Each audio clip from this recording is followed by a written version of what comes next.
On this week's episode of Hockey Inside Out, we talk about Mike Hoffman's overtime goal over Arizona and how the Habs have had more success in overtime and shootouts. But on the flip side, in the last 6 games, they've only scored 12 goals. Is that a sign of things to come for this team going towards the new year? And finally, we talk about the surprises of the Montreal Canadiens from this start of the season, plus the bonus questions on this week's episode of Hockey Inside Out.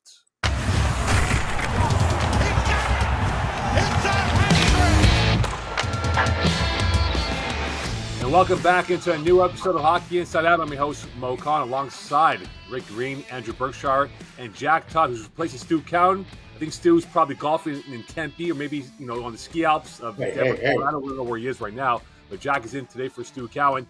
Jets, let's dive into it. The Habs had a big win over Arizona, 3-2 overtime win. We've seen a trend now for this team where they've done very well in overtime and shootouts. Why is that? Well, for me, I think that, this year the biggest difference is you look down that bench when you ever get to the overtime or the shootout, and you go, oh, let's see, Caulfield, maybe Suzuki, maybe even Doc for that matter. You go, they're pretty loaded there, pretty skilled players that can make the difference, and obviously they have made the difference. But you also have to have hats off to the goaltending, because I don't know how many times we've seen a number of games in overtime where it's back and forth. And you get Allen, you get Montembeault making some obviously huge timely saves that allows them to head back the other way and find a way to score. So it's really exciting to see what's happening this year. And I also really believe, unlike other years, the mindset is different. The previous years, I used to feel and sense that the guys were just hanging on, waiting to lose. Right now, they are really confident when they get into these situations, and they believe that they can win each and every one of them. So this is a huge turnaround, and obviously a big bonus to have these kind of guys with this kind of skill set can make the difference between winning and losing, and really fun to watch. Yeah, a lot of it comes down to confidence. Those guys at the top end of the lineup are all killers in the shootout, right? We've talked about Nick Suzuki all season long, that he's just a bad man. He's mean to goaltenders. The stuff that he's able to do in that shootout, it's ridiculous. Even when a guy like Jacob Markstrom reads what he's going to do, he still finds a way to flip that off the glove and in. He's been unbelievable this season. The goaltenders have been great in the shootout, but I think in overtime they're only 3-2. I know the last 2 years before Marty St. Louis took over, the Canadiens were something like 0-18 or something in overtime, which was crazy. And I think what Rick talked about makes a lot of sense. It's not playing not to lose. The guys are loose, right? And there have been times in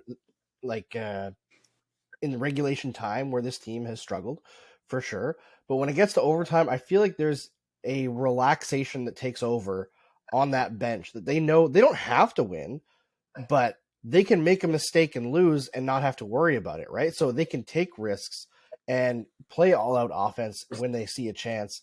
They're not going to get benched for it. They're not going to get yelled at for it.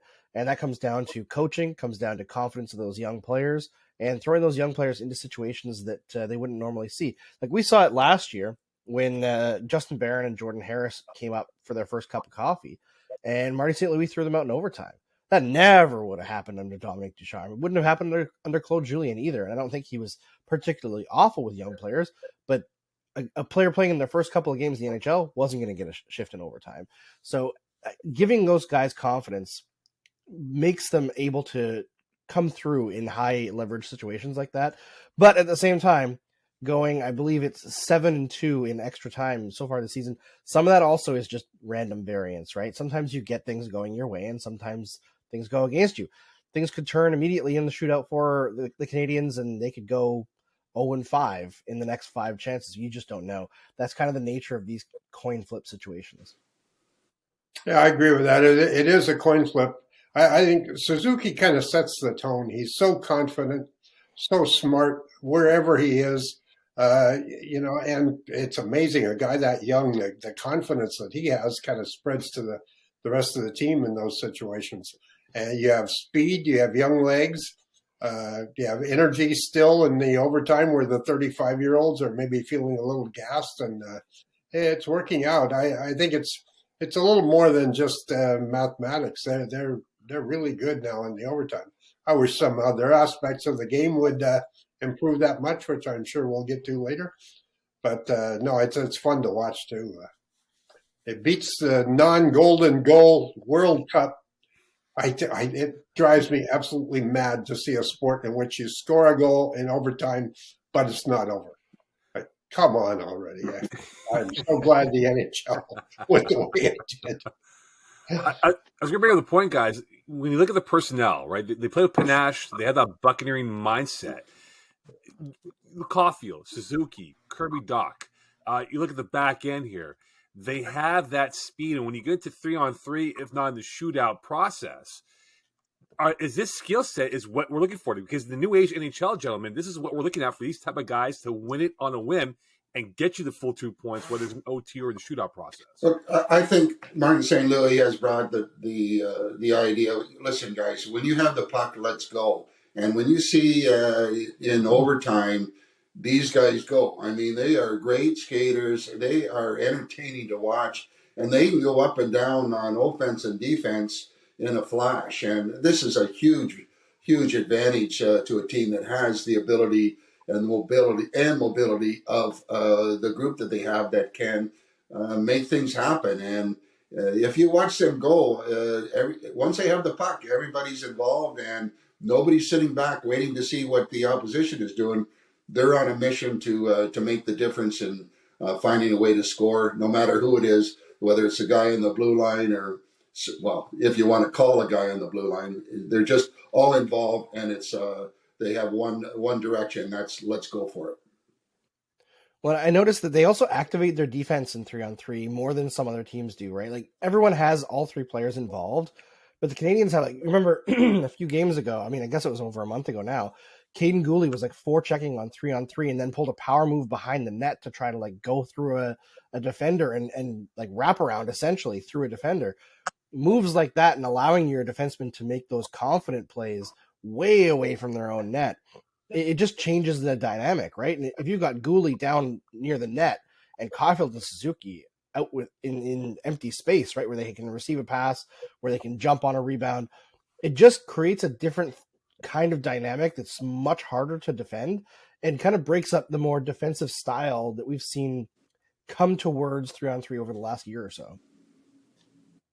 Yeah, and it's so much fun to watch. I was thinking before it started the other night, wouldn't this have been fun in the 70s when we could see Larry Robinson with Shutt and Lafleur going out there? And it would have been just so dazzling. We missed the whole era of that.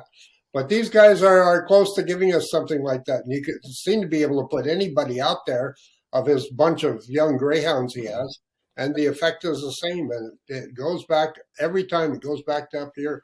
They've all got that mindset now. And, all credit to Martin St. Louis. You look at it, this guy took over this year. I mean, in February, it's been, he hasn't had 3 years to do this. He turned the team around on a dime, and maybe it's just not all showing in the standings yet, but the change that we see, and it's most visible maybe in the overtime, is just amazing. I've been following this team since 1971, and this is the most dynamic change I've ever seen, going back maybe when Scotty came, but that was my first awareness of the game, so I didn't really notice. Well, Jack, imagine watching Pavel Bure in 3-on-3 overtime. The defenseman that could have had that 3-on-3 shine on him during his playing days. No, I don't. Unless I was shooting it from the red line, because that's about as far as I went. Fair enough. Final word, Andrew? I was going to say, could you imagine watching Pavel Bure in 3-on-3 overtime like Mario Lemieux? Like, why didn't we do this 30 years ago? Because 2 words, Jacques Lemaire in the dead puck era of hockey. That's why. Yes. That's why. Speaking of dead pucks, the Montreal Canadiens, the last 6 games, have only scored 12 goals, 4. Now, this could be a concern, gentlemen, going towards the new year of 2023. And looking at the breakdown right now, I did a quick count here, so my numbers might be off by a game or 2. They've scored 3+ goals in 16, 17 games this year. On the flip side, they've scored 2 goals or less in 14 games. So is there a little bit of worry here with the goals for? We talked about the first line being the power line and the rest of the lines not being efficient. So what can we expect moving forward for this Montreal Canadiens roster for the new year? Well, I think two things are happening, right? The top line's cooled off a little bit. They're still playing great hockey. They're still getting good chances. Caulfield's still scoring. Suzuki a little bit less than his hot streak because, you can't shoot 40% for a whole season. And also the depth players are starting to score a little bit, but at the same time as those depth players are starting to score, you lose Sean Monahan, you lose Brendan Gallagher, right? And you lose Mike Matheson on defense, who was just starting to really create offensively. So you've got this group of extremely valuable, highly offensive injured players, while the rest of the team, or at least the top end players, are scoring a little bit less. And it creates a situation where goals are a little bit harder to come by. And at the same time, the power play has still never improved. So if you look at just the even strength scoring numbers, I don't think the Canadiens rate that poorly. I think they're around league average. But if you take out, you include the power play, obviously, it's not a good scene. But is it something to worry about for the rest of the season? Of course. I mean, this is a team that's very top heavy in terms of overall talent. They're going to lose talent at the deadline as well. Injuries are a part of life in the National Hockey League, so that'll continue to plague them, I'm sure. They're not a team that's ready to compete, right? So streaks like this where they struggle to score are just going to happen. They're not a top end team. Even the top end teams, look at the New Jersey Devils right now, right? They won, I believe, 13 or 14 games in a row, and then now the goaltending's fallen out from under them, and they're going on a bad shooting streak, and I think they've won or lost 5 or 6 in a row now. The biggest myth in sports is that whatever you're doing this week is going to pertain next week. Things can change in a hurry. And I agree. To me, the top two reasons why they're struggling a bit to score are the absence of Monahan and Matheson. Gallagher, I think, is a bit of another issue. One of these days, somebody's going to have to talk about Gallagher and where he's headed. I see a very different guy, a much angrier player than he used to be and not as effective. But no, I don't think there's any question that top heaviness shows. I was happy to see the Richard kid bring some serious speed the other night, if nothing else. Someone who purports to be a scout was saying, well, he plays the game fast, but he doesn't think the game fast. And how you can judge that on the basis of the kid's first game with the Canadiens, I have no idea. But at least you have a guy coming off the bench with a burst of speed, and he brings speed and energy there where that fourth line was just inert. You need to get some kind of push from that bottom end if you're going to score some more. But I think that the biggest single factor is the condition of Mr. Monahan. If they get him back, might change things in a hurry. And I believe, like the guys have touched on, that they're in need of secondary scoring. Injuries have played a part, but they need more consistency in some of their guys. Beside their first line that's got 39 out of their 92 goals, I guess, to chip in more often in order for them to get over this hump. But the biggest concern that I have in watching what's going on is the number of shots that they're giving up per game, and usually that correlates with shots against, as obviously the opposition having the puck more often than not. And I don't think that they can continue on that type of, streak where they're giving up that many shots, which basically takes away from their ability to do something offensively. So they play a little bit of a run and gun game. I think they're getting, caught a number of times right now with too many odd man rushes. But the bottom line out of all this is they have to have the puck more often than not in order for them to improve on their offense. And they have to find a way to, get pucks turned over and get to play with the puck more often than not, as Martin St. Louis has always tried to, instill in them. We want to play with the puck. There's no dump and chase. We want to have the puck as much as we can. And that correlates to creating more goals. How do the Canadiens go about with this now? Because we know, look, you guys have all said it before. It's a top-heavy line for the first line. Now we're trying to see them disperse that top line a little bit here. But knowing that Monahan probably will be dealt by the deadline day, Dadonov probably won't be here whenever that might be. How does Kent Hughes and Jeff Gorton go about with this process in the rebuild? Do they go through the draft? Do they go through a trade or free agency to kind of fortify lines 2, 3, and 4? Well, it might be a question for another season, right? Like, there's not too much that you want to do. I think what's going to happen this season is you're going to trade some players and, hopefully you move out some guys with term as well. Like, if they could find a taker for a Mike Hoffman or a Yoel Armia, that would be incredible work from Kent Hughes and Jeff Gorton just to allow young players to break into the NHL. But when guys like Richard or Jesse Ylonen come up for good, that could spark some energy and create some more scoring on those lower lines. But in terms of building something like they have in the top line, that's 1 to 2 to 3 years away.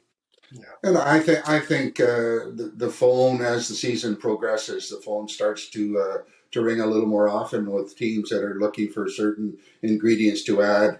And somewhat of an advantage the Canadiens have is they have some depth in some of their forward positions that they might be able to entertain some interesting offers. So, like I said, as the season progresses, I think that there's going to be more conversations that are going to happen that Ken Hughes is going to seriously look at to try and improve his hockey club. I think what's happening now is that they've slipped down to about the bottom third of the league. They're right on the cusp now of being a lottery team, and I have a feeling that by the time this holiday madness that they go through every year because the schedule is done, they're going to be more a lottery team than a playoff contender. Just absolutely brutal schedule, and probably especially for young players. Jesus, you go into Colorado. I used to run track for Nebraska. And let me tell you, we were fairly high altitude, and we went up there to 7,000 feet in Boulder, and you just died. And so these guys who train and live in Montreal are asked to go in and play at mile-high elevation in Denver. It's against the reigning Stanley Cup champion, and then the very difficult, large, tough Dallas Stars. You come home, eat too much for a couple of days, and go to Tampa. Jesus, that's sadistic. And I think what's going to come at the end of it is they'll be lucky to pick up a point the rest of the way on this road trip. Well, Jack, they're on the keto diet right now, the Montreal Canadiens. They don't have those luxuries that we will enjoy for the holiday season. Quickly here, guys, do you think that the number one line will wear down if they can't find that secondary scoring that's been lacking for this team for the last 6 games? Sure. 82-game season, especially on a road trip like this, they're young, they have all kinds of energy, but you still tired. They're absorbing a lot of hits. The body's still getting used to it at this age. And, I feel for them. But so far, so good. They're playing with their brains. And Caulfield, I keep thinking, well, he's going to hit the slump. He's going to hit the slump. And then, bang, it's in the net again. So they haven't had this luxury since Stefan Richer, of whom I once said he's still waiting for Jupiter to align with Mars. But he was a little spacey, but he could put that puck in the net.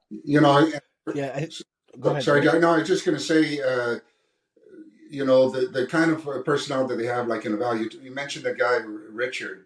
I was quite impressed with him for his first game. I mean, this kid, great wheels and work ethic, and he's got something. So, I mean, if they continue to struggle, and I hope that we all know the individuals that are struggling offensively, maybe have to take a step back if they can find a way to accommodate some of these young guys from Laval to step in there and give them a little spark as the grinding season, moves forward. But again, the logistics of the NHL roster, et cetera, becomes a little more difficult than people realize. But they do have some potential pretty good kids that I'd like to see play. Yeah, and I think one of the things that works in the favor of Suzuki and Caulfield specifically for keeping them, going the whole season long is they're just really smart players. Like, they're not really grinded out players. They're just smart players who find their spots. And, they can grind it out. We've seen Caulfield forecheck Tyler Myers and somehow come up with the puck. We've seen Nick Suzuki pull off amazing checks, amazing back checks all over the ice. He's incredible, but for the most part, those guys play with their brains, and that really helps for longevity. Kirby Dach is a lot more physical, wins a lot of board battles, but again, he's a guy, no matter what line he plays on, it seems to be the best line in the game.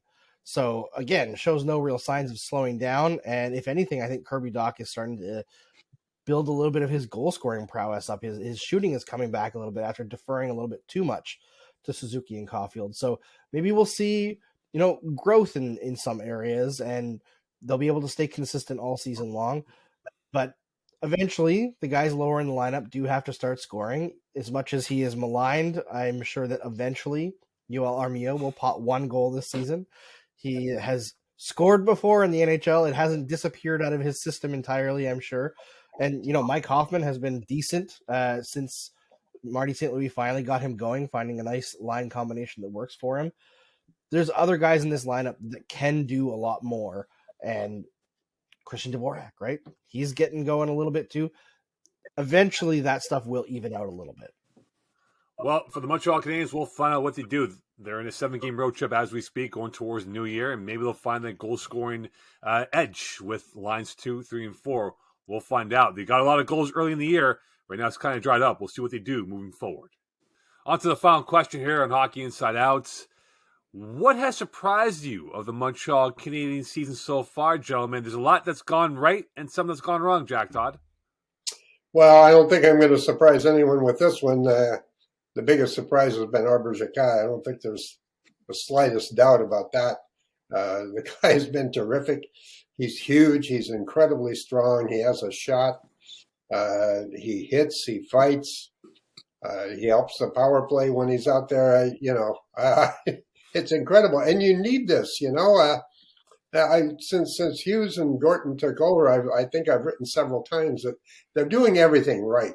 Like, they're not making mistakes. They've made a couple of terrific moves, like Kirby Dach being probably number one. But you still need to get lucky, right? You need luck. And Xhekaj is a terrific example of luck. He came in on Bergevin's watch, but, somebody could have easily missed what he had, not seen it. I think his first couple of games here in camp were pretty bad, and then all of a sudden he started to show what he could do. And maybe because they're so open-minded, this group, I think, and management, including St. Louis in particular, they were open to see what he could do. And, it's just, when you get a boost like this, it helps your entire organization, right? The whole depth chart changes. You become able to do things on the ice you couldn't do before. You've got some smallish, talented, skilled forwards up there, so it's great that you have this guy. But he's not a goon. He's a guy who can fight, but he's going to help your game also. So on the positive side, it's him. On the negative side, when he's been healthy, I've been disappointed in Gallagher, which I've already mentioned, that he seems more healthy than he was, or he did until he got hurt, and it's just not coming together. But also Joel Edmondson, when he came back, I was looking for a real boost, and I just haven't seen it. Maybe I'm prejudiced against the guy or something, but it seems like he's there, and it's just not clicking. He's not giving them what I thought he would give them when he came back. For me, I believe the performance of three guys, Gooley, Xhekaj, and Harris, have handled themselves so well. Fortunate for them, I guess, to a certain degree, that injuries have allowed them the opportunity to play, a lot of the games. But, the main point here is that they've been given an opportunity that a lot of people didn't believe that they were able to handle themselves the way they're handling themselves. And they've stepped in and shown such poise and contribution to the overall play of the Montreal Canadiens at such a young age, and so inexperienced, and are able to adapt and, find ways to complement, what the Canadiens are trying to do in their overall play. And huge bonus, great surprise to see that these guys are doing what they're doing, and at such a young age, move down the road here. These guys continue on this path. They're going to be great players. Yeah, I think the biggest surprise to me outside of what you guys mentioned, because I'll try to be different, is the play of Sam Montembeault. I think we all know that Jake Allen can have these periods of brilliance, and then when he gets tired, periods of not so great. But Sam Montembeault last season looked like a guy, every time he got scored on and he pulled up his mask and took a drink, he just looked like a deer in the headlights, like a guy who was not ready to deal with what the Canadiens were giving with him. And frankly, I don't think many goaltenders are ready to deal with what the Canadiens were last year, so I don't blame him for that whatsoever. But I see just something that I didn't see in him last year is his battle level. His ability to track pucks is way better this year, and he's just so hard on plays. Like, he just pushes himself to the next level constantly. And he's had a couple of rough games, but for the most part, he's been brilliant. And I'm really impressed with him and how far he's come from last year to this year. Being healthy also probably helps a lot. We know he played most of last season with a wrist that needed surgery or a hand that needed surgery, but he's just been incredible this season. He's been an absolute rock. I was going to bring up this point, guys. Do you think we'll have more surprises in a good way in the new year, or more disappointments of this franchise going towards January and beyond? Well, for me, there's a number of guys that never really experienced an NHL season and the demands with the travel and everything that goes with it. I think it's going to be challenging to see these guys bring their A game each and every night, just through lack of experience or unfamiliarity of just what it takes to play at a high level each and every night. So it's a grind. It's a grind for everybody, but I think a good part is they have a lot of guys that have enough talent that I think that they can find ways to handle it and continue to play pretty well. Yeah, I don't think they'll sink. The one thing about Marty's teams is they compete. I don't think anybody can argue with that. There's no 5-1. They're still out there grinding and trying. I've never seen them fold. And when you think on some of the nightmares of the last 5 years or so, when teams just ran up the flagpole, that hasn't happened. And as long as they keep doing that, they'll at least be interesting. They'll always be fun. This is the most fun team, I think, since the 1970s. And they'll get through it no matter what. They'll never be an embarrassment like a couple of teams in the league are right now. Yeah, I think the level of disappointment that you'll experience in the last half of the season here, or a little bit more than half, is going to be directly proportional to what your expectations are, right? If you watch this team in the first month or so of the season and you expected them to push towards a playoff spot, you're going to be a little bit disappointed because it's not happening, right? They're just not ready to do that. A lot of signs pointed to the fact that they were not as good as their record. Still, at 500 right now, they're probably not as good as a 500 team, but they just play so hard. And the top end players in the team are so talented that they find ways to win. That will probably be less frequent over the last 50 games of the year than it was in the first 32. But if you're looking for a team that doesn't quit, a team that continues to compete every single night, a team with young players who continue to take steps and develop, then you're probably still going to be entertained, despite the fact that it might be 3 losses for every 2 wins instead of even. I think there's still a lot of fun to be had with this team, no matter where they place at the end of the season. And no matter what happens, you've got if they skid farther, you've still got the consolation prize of a good lottery pick. I laughed the other night. There were actually 2 or 3 people on Twitter. It was the second game of the 2 they lost in a row. And people were saying they're going to have to can St. Louis. I was like, Jesus. Yes. You know how insane they are. You know the craziness, and still, I just floored. Just tops it at the very moment. And I know a lot of Canadiens fans are also paying attention to the Florida Panthers, who are still outside a playoff spot, looking in, and they've been a little bit better lately. But Buffalo hopped over them. The Ottawa Senators, I think, are going to come on in the last half of the season here as they get a little bit healthier, and I think they're very invested in trying to move up the standings, even though they're last in the division right now. Wouldn't be surprised if the Florida Panthers, with the way their season has gone, end up missing the playoffs, and the Canadiens have 2 picks in that lottery. Now, the Florida Panthers pick's not going to be that amazing, but a mid-round pick in 2023 is a very valuable pick in this incredibly deep draft.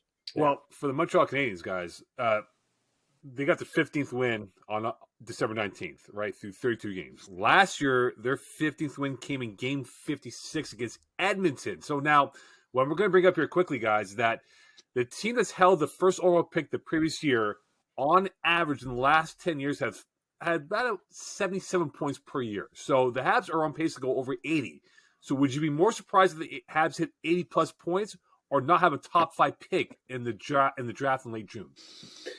I think 77 is right what they're on track for, somewhere in that area. I think below 500, but not that far below 500, and just outside the playoff bubble and right on the edge of the lottery bubble is about where I see them. Yeah, I agree, Jack. I think they're just below the playoff. They're going to continue to push to try and improve as a group, individually, but. Again, it's a year of learning for a number of guys, and the end result I think will be one of they'll come up shy of catching a spot, but they will be improving in a lot of different areas. Yeah, it's going to be interesting to see. I think 77 would be a good improvement because last year they had 55 points. And a 22-point improvement year over year is pretty absurd in the NHL. It's very rare. And I believe their pace under Marty St. Louis is in and around that. Yeah, it's 64 points in 69 games, which is not bad. For a team where the Canadiens are, it's going to be fun to see where they end up landing. What we'll probably see is between now and game 60 or so, there's going to be a bit of a lull. And then after the trade deadline, when they call up some young players, they'll, it's almost the perfect situation, right? Bit of a lull now, call up some players at the end of the season. Those players play really well. They have a bit of a great end of the season, kind of like they did last year with the 10-1 or 10-2 victory over the Florida Panthers. And it sets the stage for next season, right? You end on a positive note. I think that's what you really have to look for with this season is the young players play well and they end on a positive note. Hey, if they could go 40% the last 6 games of the season on the power play, how great would that be to set the table for a good power play next year? Is it possible? Maybe not. Well, one thing we do know is that the Montreal Canadiens will have a very eventful few months coming up here going towards the new year in spring, and who knows, maybe a top 5 pick if they do get that, unless they fire Martin St. Louis for winning too many games. That will put them out of the top 5 conversation. But that will do it for this episode here of Hockey Inside Out. Don't forget to like and subscribe on our YouTube page. And also sign up for the MontrealGazette.com/newsletters for Hockey Inside Out. And for full episodes of bonus content, head on by Hockey Inside Out. And submit your questions and comments. We look forward to conversing about that in a future episode. And this will be our last episode for the year. We'll be on Christmas holiday for the next couple weeks. We'll be back on January 12th with a new edition, new look of storylines for the Habs. And perhaps them scoring a power play goal. And by then, maybe Yoel Armia will have a goal or two in his back pocket. We'll find out. On behalf of Jack, Rick, and Andrew, wish you happy holidays, a happy new year. We'll see you in 2023. Bye for now.